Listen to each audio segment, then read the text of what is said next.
Welcome to Jamie Oliver's Food Tube. Hello food tubers. And today we're going to cook up some belly pork, plus we're going to make our own homemade plum sauce and stir-fried cabbage. All those ingredients, all this amazing flavour, working out at less than £2 a portion. Let's do it. Bargain! Right, so start with, we have root ginger and orange. If you can slice both of those with the peel and everything and put it into our roasting tray. Okay, now be honest, Ben. £2 a portion, what am I going to get? Am I going to be full by the end of it? Yes. I am? Yes. This is like a full plate of food, perfectly balanced, nutritious, and it'll keep you full. Okay. Promise. Well, right, Chinese five spice going into our roasting tray, along with some warm water. Why warm? Just to start the process off, you can do cold water, but then your oven's going to have to work a bit longer to get up to temperature. Is that okay? Yep, that can go in there. Blimey. Slices of orange the same. Bold flavours going on. smells awesome. Yeah, but just Ready. because you're cutting back on ingredients and the cost of ingredients, you don't have to cut back on flavour. No. So we're using bold flavours so actually we can really enjoy a great meal.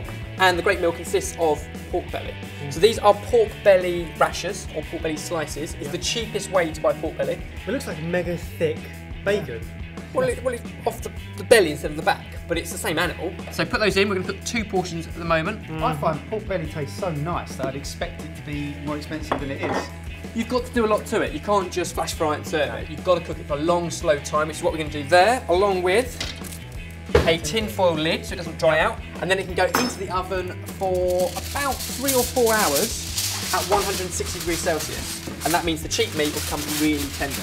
Lovely. In the meantime, Mike, we are going to do an amazing plum sauce to go with it. Can you do the plums over on that board? Yeah. Ah, be careful because it's full of water. It does drip in the way if you're not careful. Oh, all over my floor.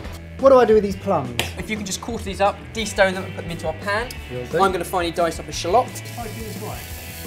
Yeah. Make it very Don't complicated. ever cut into your finger. well- Don't ever cut your finger. Cut down into the board Yeah. and roll it into the stone.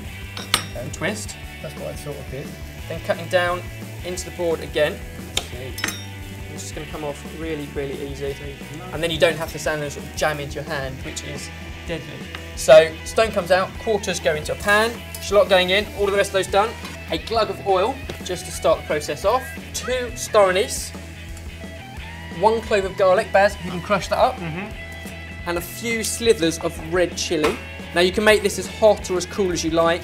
It's very sweet, but a little bit of spice helps as well. So just a little bit of chilli in there. And this is a cross between kind of a sauce and a chutney. So we have the vinegar in the form of rice wine vinegar. 100 ml of that goes in. And because obviously that is very sharp and acidic, we also need brown sugar to balance that out. So the brown sugar going in, the garlic going in. That's all the ingredients. Whoa, that's a lot of smells. Bubble that down, a little bit of salt, and once that bubbles for about sort of 10 minutes or so, that's all it needs to have the perfect plum chutney. Wow. And once you made this, this could keep forever. Okay, like most chutneys. Yes, if you put it in a jar, you can make a big batch of it, especially when the plums are in season, you can get them even cheaper. Go to a market, and actually they often have like the bowls of ingredients for like £1. Yeah. Grab some plums while they're in season, make a big batch, and you're absolutely right. Jam jar, kiln jar in the fridge, Then you it's can always have a even bit. cheaper. Yes. Next up, cabbage. Now what would be amazing with this dish would be something like bok choy or pak choy or some Chinese leaves, but they are slightly more expensive. So we're going to do something very, very similar. Great colour, great flavour with a bog standard cabbage. Are we going to shred this? Pretty much, yes. Cut up nice and fine. Baz, if you can cut out the white stalk. Yep. I think shredded cabbage is underestimated. I love cabbage. Yeah. I use it a lot, but I know lots of people who kind of do slag it off a bit. Well, I think if it's overcooked, it can smell really bad, but what we're going to do with it is very, very quickly saute it off. A little bit of soy sauce, that's it. That's all it needs Nice. to create an You're amazing going to keep flavour. it quite crispy, are you? Yes. Lovely. Keep the green, which is why we're just using the outer leaves as well. The inside, perfect for something like a coleslaw another time. But for this dish, the outer leaves, the greener ones, are best. Very nice. And then if you just lay them all on top of each other. Not only save money, it saves time too. You do. Man's a genius. That's it, step too far, sorry. I got carried away. I mean, he's chopping cabbage. If you're wasting your time chopping cabbage with a genius IQ, I think you're wasting your talents. You wait till you try the cabbage, you might change your mind. All right. Now that our water is boiling, we can add in the rice. Give that one stir so the grains don't stick together. A little bit of oil in this pan. Oh. Cabbage in to saute. Saute. Sautefood.com. And just before it's finished, a little splash of soy sauce for seasoning. And then Barry, can you drain our rice into the sink where we've got our colander? And that's everything come together. Now look at how that has mushed down into an amazing sauce or chutney. And our pork, one that we've pre-done. Very nice. very, very soft. Did not expect to see that. What were you expecting to see? Don't get me wrong, it looks lovely, but it does look burnt. Well, I think that's the Chinese 5 spice. Yeah. It's going to give it a very dark colour. Smells lovely. Some of our soy sauce, cabbage on there like so. And then for the pork, now this needs to come out and be served the other way up because that's the really succulent part, like so. Oh, wow. Our chutney. £2. There we go, £2 indeed, less than £2 a portion. It is our Chinese inspired pork belly, soy cabbage and our plum chutney sorted.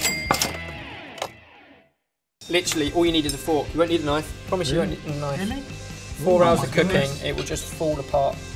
I'm going to use the knife just to, not to chop it because it falls apart, but just to... Oh wait a minute. Did you get a bit of the chutney on there? That's incredible. That's no normal pork belly at all. That is spectacular. I can't get any cabbage then. You're really struggling there, aren't you? Yeah, I'm using the knife just to construct, but oh, here we go, right. Big mouthful. That is delicious.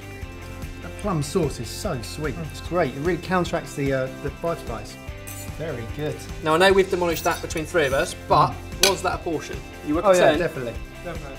Yeah. Definitely. You were if you right. want more thrifty and amazing food, subscribe to Jamie Oliver's Food Tube. And if you want to get hold of this recipe, then head over to our website, which is sortedfood.com.